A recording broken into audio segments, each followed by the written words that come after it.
అతిపెద్ద షాపింగ్ ప్రపంచం సిఎంఆర్ మన నిజామాబాద్ లో రాంపోతినేని గారిచే సెప్టెంబర్ 27న గొప్ప ప్రారంభం. నమస్తే, నేను Keshav. Welcome to Suman TV. Tirumala Tirupati దేవస్థానానికి సంబంధించి లడ్డు కల్తీ ఉదంతం రోజుకో మలుపు తిరుగుతుంది. ప్రధానంగా టీటీడీ ఏఆర్ డైరీ సప్లై చేసినటువంటి ఆవు నెయ్యిలో కల్తీ ఉన్న నేపథ్యంలో ఫిర్యాదు కూడా నమోదు చేసింది. ఏపీ గవర్నమెంట్ అపాయింట్ చేసినటువంటి సిట్ ఈ అంశాలన్నిటిపైన కూడా విచారణ జరపబోతుంది. ఇదే సమయంలో రాజకీయంగా రగడ రాజుకుంటోంది. వైఎస్ఆర్సీపీ కూడా ఈ నెల 28వ తేదీన ఆలయాల్లో లడ్డు పవిత్రతకు సంబంధించి ప్రత్యేక పూజలు చేసేందుకు సన్నద్ధమవుతుంది. ఇది ఒకవైపు హిందూ ధర్మవాదులకు, మరొక వైపు వైసీపీ నుంచి వస్తున్నటువంటి ప్రతికూల పరిస్థితులు, ఈ రెండింటి మధ్య కూడా ఒక పోరాట వ్యవహారంగా మారుతోందా? హిందూ ధర్మానికి సంబంధించి కానీ, తిరుమల పవిత్రతకు సంబంధించి కానీ ప్రభుత్వంలో ఉన్నటువంటి వారు చేస్తున్న వ్యాఖ్యల పట్ల హిందూ సమాజం ఏ విధంగా రియాక్ట్ అవుతుంది? ఈ అంశాలను విశ్లేషించేటువంటి ప్రయత్నం చేద్దాం. మనతో పాటు ఆధ్యాత్మికవేత్త బమిడిపాటి రవికృష్ణ శర్మ గారు ఉన్నారు. రవికృష్ణ శర్మ గారు నమస్కారం. నమస్కారం. ఒకవైపు దేవుడికి అపచారాలు, ఇంకోవైపు నుంచి కార్యనిర్వహణలో జరుగుతున్నటువంటి అపచారాలు, మీరు చెప్పినట్టుగా నియమాలను అతిక్రమించి జరుగుతున్నటువంటి 100% ఎవ్వరు ఈ 5 ఏళ్ళు ఎందుకు ప్రశ్నించలేదు? చాలా మంది జరిగి ఉంటే గనక మమ్మల్ని నిలదీసేవాళ్ళు కదా అనేది కదా ఇప్పుడు వాళ్ళు అడుగుతారు. చాలా మంది ప్రశ్నించారండి, చాలా మంది ప్రశ్నించారు. మీకు ఒక చిన్న ఉదాహరణ చెప్తా. అంటే నేను వాళ్ళ జగన్మోహన్ రెడ్డి గారి గురించి చెడుగా మాట్లాడట్లా. గత హయాంలో నేను నమ్మిన తిరుమల వెంకటేశ్వర స్వామికి సంబంధించినటువంటి ప్రాంతంలో నాయకుడైనటువంటి ఒక వ్యక్తి ద్వారా నా స్వామికి అన్యాయం జరిగింది, మా హిందువులకు అన్యాయం జరిగింది, మా సనాతన ధర్మానికి అన్యాయం జరిగింది. I have no right to question Jaganmohan Reddy అండి. నాకు రైట్ లేదు. కానీ నేను హుండీలో డబ్బు వేసా, నేను అక్కడ సత్రానికి డబ్బులు కట్టా, లడ్డూలు నేను కొన్నా. భక్తుడిగా నేను భక్తితో సమర్పించిన కానుకలు చాలా ఉన్నాయి వెంకటేశ్వర స్వామికి. నేను చెప్పుకోకూడదు, స్వామి నన్ను శిక్షిస్తాడు. కానీ అవి పక్కదారి పట్టిపోయాయి. నేను ఇచ్చిన డబ్బు పక్కదా. ఇప్పుడు నేను మీకు ఇచ్చానండి, ఒక 100 రూపాయలు ఇచ్చాను, అయ్యా పెట్టుకోండి అని. మీరు ఇంటికి పిల్లలకి చాక్లెట్లు బిస్కెట్లు తీసుకెళ్తే మహదానంద పడిపోతా. మీరు డైరెక్ట్గా బార్ షాప్ దగ్గరికి వెళ్ళారనుకోండి, నేను బాధపడినా, అయ్యో ఆయన గారికి నేను ఇచ్చానే 100 రూపాయలకి. అంటే తాగడం ఒక తప్పు అయితే ఆరోగ్యం పాడు చేసుకొని మీ కుటుంబానికి ఇంకో హాని చేశా అంటే తద్వారా నేను తప్పు చేశాను, మీరు కాదు. నా 100 రూపాయలు మీ కుటుంబానికి హాని చేసినాయి. ఇప్పుడు అదే పరిస్థితి ఏర్పడింది. మాలాంటి హిందువులు ఇవాళ బయటకు వచ్చి మాట్లాడడానికి మీకు ఇంకొక ఎగ్జాంపుల్ చెప్తాను. ఇవాళ జగన్మోహన్ రెడ్డి గారికి సంబంధించినటువంటి విషయంలో మీరు ఎవరు ఎదురు తిరగలేదంటారు. సాక్షాత్తు రఘురామకృష్ణరాజు గారండి. అండదండలు ఉన్న వ్యక్తి, ఐశ్వర్యం ఉన్న వ్యక్తి, కార్యకర్తలు ఉన్న వ్యక్తి, ప్రభుత్వ అండదండలు, సెంట్రల్లో మోకాళ్ళు ఎరగొట్టించారండి. నడవలేని పరిస్థితుల్లో కొట్టారు. ఎస్పీ దగ్గర నుంచి, ఏసీపీ దగ్గర నుంచి, డీసీపీ దగ్గర నుంచి ఇన్నాళ్ళై లాఠీలతో కొట్టారంటే సామాన్య ఒక భక్తుడు, అంటే అదొక రాజకీయపరమైనటువంటి ఏం లేదండి. ఇక్కడ మీకు ఆలయ సంప్రదాయాలకు సంబంధించినటువంటి వ్యవహారం. మీకు ఒకటండి, రావణాసుడి గురించి మీకు ఒక చిన్న ఉదాహరణ చెప్తా. ఆయనకి ఇంద్రుడైనా ఒకటే, తపస్సు చేసుకుంటూ ప్రశాంతంగా కూర్చున్న మహర్షి అయినా ఒకటే. వాళ్ళకి తరతమ్య భేదాలు ఉండవు. ఇంద్రుడు అంటే పోనీ అపోజిట్ కాబట్టి, శత్రువు కాబట్టి, ఇంద్రపద ఆక్రమిస్తున్నాడు కాబట్టి వాడి మీద దండెత్తాడంటే అర్థం ఉంది. మహర్షులు ఏం చేశారు, మునులు ఏం చేశారు, సీతాదేవి ఏం చేసింది, ఎందుకు వచ్చి మీద పడ్డాడు? సో ఇప్పుడు ప్రభుత్వం తీసుకునేటువంటి నిర్ణయాలు, ఆలయంలో ఈవో గారు అలాగే ప్రధాన అర్చకులు కూడా వెళ్ళి ప్రభుత్వానికి నివేదిక ఇచ్చారు. ఆ తర్వాత సంప్రోక్షణ చేశారు, శాంతి యజ్ఞం చేశారు. ఇవన్నీ జరిగిన తర్వాత పరిహారం పూర్తయినట్టేనా? సంప్రోక్షణ పూర్తిగా అవ్వలేదు. మరి కోయిల ఆళ్వారు తిరుమంజనం చేస్తానికి రెడీ అవుతుంటే ప్రధాన అర్చకులు అడ్డుకున్నారని భూమన కరుణాకర్ రెడ్డి గారు చెప్పారు. ఆయన ఇప్పుడు కోనేరులో మునిగి మరీ ప్రమాణం చేశారు, ఏ తప్పు జరగలేదు, ఏ అపచారం లేదు. మా చిన్నప్పుడు అంటే నేను ఇవాళ గురుస్థానంలో ఉన్నా, ఇవాళ నేను అబద్ధం ఆడి చంపలేసుకునే పరిస్థితిలో లేను. మా చిన్నప్పుడు ఒట్టని వెంటనే ఒట్టు మీద గట్టని, గట్టి మీద ఒట్టు, ఒట్టు మీద గట్టు ఒకటి చెప్పేవాళ్ళం. అప్పటికప్పుడే ఒట్టు అనేవాళ్ళం, అరే ఒట్టురా అనేవాళ్ళం స్నేహితుడితో. వెంటనే ఒట్టు తీసి గట్టి మీద పెడుతున్నా లేరో వచ్చేసేయను. అంటే భగవంతుడు సొమ్ము కొట్టేసిన వాడికి ఒట్టు మీద, ప్రమాణాల మీద నమ్మకం ఉంటుందా? వాడు నమ్ముతాడా? సాక్షాత్ తిరుమల వెంకటేశ్వర స్వామి దగ్గరే అపచారం చేసి కొట్టేశారండి వాళ్ళు డబ్బులు. కొట్టేయలేదు అని ఏ దీపం ఆర్పడం, కోనేరులో స్నానాలు చేయడం కాదు, పిల్లల మీద, మనవాళ్ళు ఉన్నారనుకోండి, వాళ్ళ నెత్తి మీద చేయబెట్టి చెప్పమనండి. దేవుడి మీద వద్దు నాకు, వాళ్ళ పిల్లల మీద. దేవుడు అందరూ నమ్ముతున్న దేవుడి మీద వద్దండి మాకు. వాళ్ళు దేవుడి మీద వేసినా కానీ మాకు నమ్మకం లేదు, మేము నమ్మం. ఎందుకు అంటే దేవుడిని నమ్మేవాడైతే దేవుడి సొమ్ము ఎందుకు కొట్టేస్తాడు? ఇప్పుడు దేవుడి దగ్గర దీపం ఆర్పడం వాళ్ళకి పెద్ద పనేం కాదు, వాళ్ళకి పెద్ద పనేం కాదు. ఎందుకంటే వెంకటేశ్వర స్వామి అంటేనే భయం లేదు వాళ్ళకి. దీపం అంటే భయం ఎక్కడ ఉంటుంది? కొన్ని కోట్ల దీపాలు ఆర్పేశారు 5 సంవత్సరాల్లో. ఎంతమంది అమ్మాయిలు కిడ్నాప్ చేశారని పవన్ కళ్యాణ్ గారు చెప్తూ ఉంటారు. కనపడకుండా పోయారు, హత్యలు చేశారు, సొంత బాబాయిని చంపించారండి, సొంత బాబాయిని చంపించారు.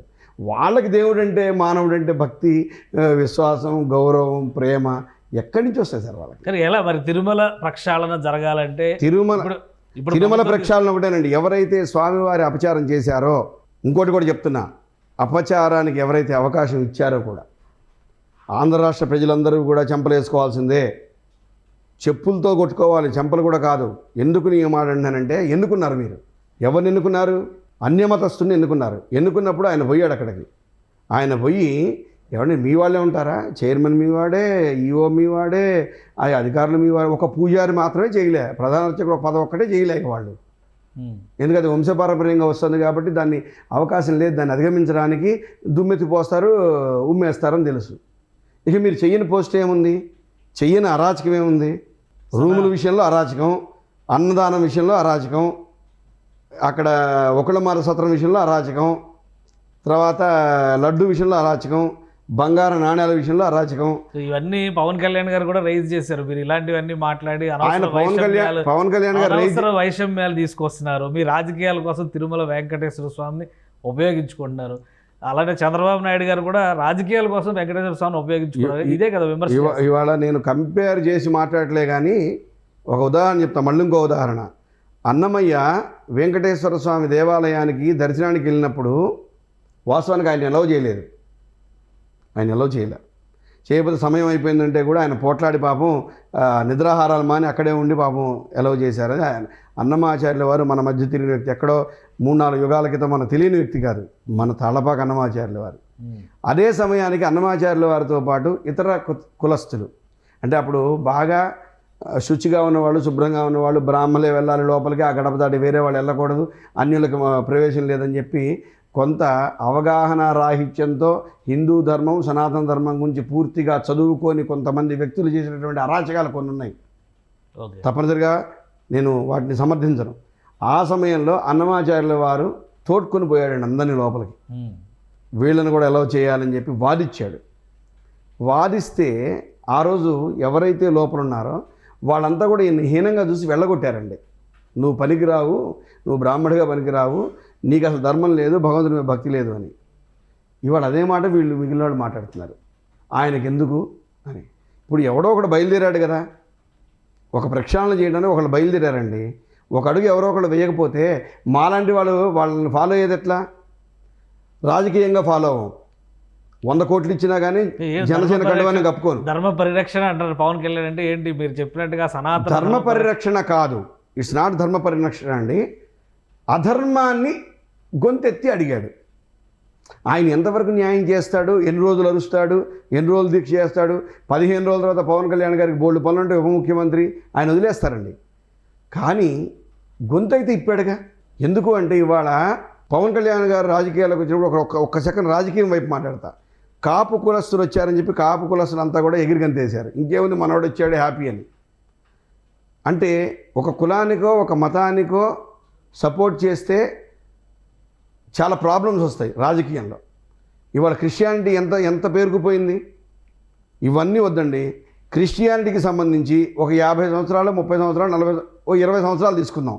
2020 ఈ యొక్క చంద్రబాబు నాయుడు గారి 2020కి బిఫోర్ మొత్తం క్రిస్టియన్స్ ఎంతమంది ఉన్నారు, ఇవాళ క్రిస్టియన్స్ ఎంతమంది ఉన్నారు లెక్కేస్తే 30% నుంచి 40% పెరిగారు. క్రిస్టియానిటీ పెరిగింది, అవునా కదా? ఇవాళ జగన్మోహన్ రెడ్డి గారికి ఒక రకంగా డ్రాబ్యాకే పాపం. ఎందుకు? సనాతన ధర్మం, హిందూ ధర్మం అని చెప్పి క్రిస్టియన్స్ అన్నాడు, ముస్లిమ్స్ అన్నాడు. కానీ దానికి ఆయన భయపడలా, జంకల. నిజమైన వీరుడు ఎప్పుడూ కూడా వచ్చే రోజుల గురించి ఆలోచించడండి. నేను నిన్న ఒక టీవీలో చెప్పాను, సాక్షాత్తు ఇవాళ అధర్మం మీద ధర్మదండం పట్టుకొని బయలుదేరినటువంటి ఏకైక వ్యక్తి రాజకీయాల్లో మాత్రం, స్వామీజీల గురించి మాట్లా, ఏకైక వ్యక్తి సాక్షాత్తు పరశురామ స్వరూపం పవన్ కళ్యాణ్ గారండి. ఆయన రెచ్చగొడుతున్నారు, ఇతర మతాలు చీలికలు తీసుకొస్తున్నారు జనం మధ్యలో. ధర్మరక్షణ బోర్డు అనేటువంటి నినాదమే తప్పు. ఇవన్నీ కూడా రెచ్చగొట్టే నా చర్యలు. మాట వినండి. ఆయన గనక ప్రతిపక్షంలో ఉండి చీలికలు తెస్తున్నాడంటే కనుక 100% నేను కూడా మీతో ఏకీభవిస్తా. ఆయన పొజిషన్లో ఉన్నాడండి. ఇప్పుడు పొజిషన్లో ఉన్నవాడు హిందూ ముస్లిం గొడవలు పెట్టడం, క్రిస్టియన్ హిందూ గొడవలు పెట్టడం చేస్తాడా? పొజిషన్లో ఉన్న వాళ్ళు చేస్తారా? జస్ట్ నేను మిమ్మల్ని అడుగుతున్నా క్వశ్చన్. ఇప్పుడు నేను యాంకరు, మీరు సమాధానం చెప్పండి. చేస్తారా? పొజిషన్లో ఉన్న వాళ్ళు చేస్తారా? అవును. అపోజిషన్ వాళ్ళు చేస్తారు. ఎందుకు? గవర్నమెంట్ కోల్చడానికో, గవర్నమెంట్కి సంబంధించినటువంటి ఇక్కడి నుంచి సెంట్రల్కి రిపోర్ట్ వెళ్ళి ఇక్కడ గొడవలు అవుతున్నాయి, కొట్లాటలు అవుతున్నాయి, అసలు ప్రభుత్వం బాగాలేదు, పరిపాలన బాగాలేదని చూపించడానికి బస్సులు తగలబెట్టడం, కార్లు తగలబెట్టడం మనం చూసాం. ఎన్నో చూసాం మనం. నా చిన్నప్పటి నుంచి నేను కూడా చూసా. ఇవాళ పొజిషన్లో ఉండి ఎందుకు చేస్తాడు ఆ పని? పొజిషన్లో ఉండి చేయడు. వాస్తవంగా పవన్ కళ్యాణ్ గారు ఒక రకమైనటువంటి స్వభావం కలిగిన వ్యక్తి అండి. ఇవాళ ఆయన చంద్రబాబు నాయుడుతోనో బీజేపీతో కలిసి ఉన్నారని చెప్పినంత మాత్రాన అటు మోడీ గారు చెప్తేనో ఇటు చంద్రబాబు నాయుడు గారు చెప్తేనో చెప్పిందల్లా చేయడానికి ఆయన మిగిలిన వాళ్ళ కాదు. చెప్పంగానే పార్టీతో సహా విలీనం చేయడానికి చిరంజీవి గారు అంతకంటే కాదు. నిజం చెప్తున్నా. ఆయన ఒక సిద్ధాంతాన్ని ఒక్కసారి పట్టుకున్నాడు అనుకోండి పవన్ కళ్యాణ్ గారు, నేను చెప్పాక పరశురాముడే గొడ్డలంటూ తీసుకుంటే తల్లిని నరకడానికి కూడా సిద్ధం. ఓకే. తల్లిని నరకడానికి కూడా సిద్ధం. అటువంటి వ్యక్తి అంటే పర్సనల్ క్వాలిటీసు రాజకీయం నాకు అనవసరం. ఇక్కడ సనాతన ధర్మం మీద, హిందూ ధర్మం మీద, సాక్షాత్తు కలియుగ వైకుంఠుడు శ్రీనివాసుడికి సంబంధించినటువంటి నిత్య నైవేద్యాలకు సంబంధించినటువంటి అపచారాలు జరిగినాయి కాబట్టి ఆయన గళమెత్తాడు. గళమెత్తినప్పుడు తప్పనిసరిగా అటువంటి వారిని మేము గౌరవించాలి. మాలాంటి సనాతన ధర్మ పరిరక్షణలో మీరు కూడా పాత్రలు కావాలని రైట్. మనసా వాచా కర్మణ మిమ్మల్ని అర్థిస్తూ రైట్. మాకు ఈ అవకాశం ఇచ్చినందుకు, మాకు ఇంత సమయాన్ని ఇచ్చినందుకు కూడా కృతజ్ఞతలు తెలుపుకుంటూ స్వస్తి ప్రజాభ్య పరిపాలయంతాం న్యాయేన మార్గేణ మహిమహీషాం గోబ్రాహ్మణేభ్య శుభమస్తు నిత్యం లోకా సమస్త సుఖినో భవంతు. జై Sriram. Right. Thank you Ravikrishna గారు. ఇది స్పెషల్ డిస్కషన్. Keep watching. కానీ ఇన్ని జరుగుతుంటే